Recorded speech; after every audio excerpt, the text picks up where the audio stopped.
পাকিস্তানের সাবেক প্রধানমন্ত্রী ইমরান খান ও তার স্ত্রী বুশরা বিবিকে দুর্নীতির একটি মামলায় 17 বছর করে সশ্রম কারাদণ্ড দিয়েছেন আদালত। তোশাখানা বা রাষ্ট্রীয় উপহার সংক্রান্ত নতুন এই মামলায় কম দামে মূল্যবান গয়না ও ঘড়ি কেনার মাধ্যমে রাষ্ট্রের আর্থিক ক্ষতি করার দায়ে তাদের এই সাজা দেওয়া হয়েছে। শনিবার রাওয়ালপিন্ডির আদিয়ালা কারাগারে আয়োজিত বিশেষ আদালতের শুনানিতে বিচারক শাহরুখ আরজুমন্দ এ রায় ঘোষণা করেন। রায়ে কারাদণ্ডের পাশাপাশি ইমরান ও বুশরা প্রত্যেককে 1,64,00,000 রুপি করে জরিমানা করা হয়েছে।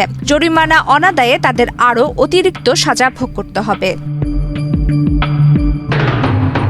আদালতের রায়ে বলা হয়েছে, দণ্ডবিধি 409 ধারার অধীনে বিশ্বাসভঙ্গ করার দায়ে তাদের 10 বছরের সশ্রম কারাদণ্ড এবং দুর্নীতি দমন আইনের অধীনে আরও 7 বছরের কারাদণ্ড দেওয়া হয়েছে। পদ্মা সেতু, মেট্রো রেল এবং এলিভেটেড এক্সপ্রেসওয়ে নির্মাণের গর্বিত অংশীদার বসুন্ধরা সিমেন্ট। তবে ইমরান খানের বয়স এবং বুশরা বিবি নারী হওয়ায় আদালত তাদের সাজার ক্ষেত্রে কিছুটা নমনীয়তা প্রদর্শন করেছে। পাকিস্তানের তথ্যমন্ত্রী আতাউল্লাহ তারার জানিয়েছেন, ইমরান খান বর্তমানে যে 14 বছরের সাজা ভোগ করেছেন তা শেষ হওয়ার পর আজকের এই 17 বছরের সাজার মেয়াদ শুরু হবে। 2021 সালে সৌদি আরবের যুবরাজ মোহাম্মদ বিন সালমানের পক্ষ থেকে ইমরান খান ও তার স্ত্রীকে মূল্যবান গয়নার সেট উপহার দেওয়া হয়েছিল। প্রসিকিউশনের অভিযোগ, উপহারগুলোর প্রকৃত মূল্য ছিল প্রায় 8 কোটি রুপি, কিন্তু নিয়ম ভেঙে সেগুলো মাত্র 29 লাখ রুপিতে কিনে নেন ইমরান দম্পতি।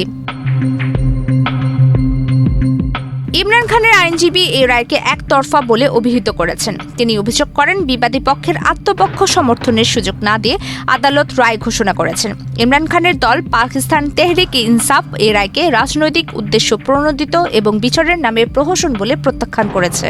ইমরান খানের আইনজীবী সালমান সাফদার জানিয়েছেন, তারা এই রায়ের বিরুদ্ধে ইসলামাবাদ হাইকোর্টে আপিল করবেন।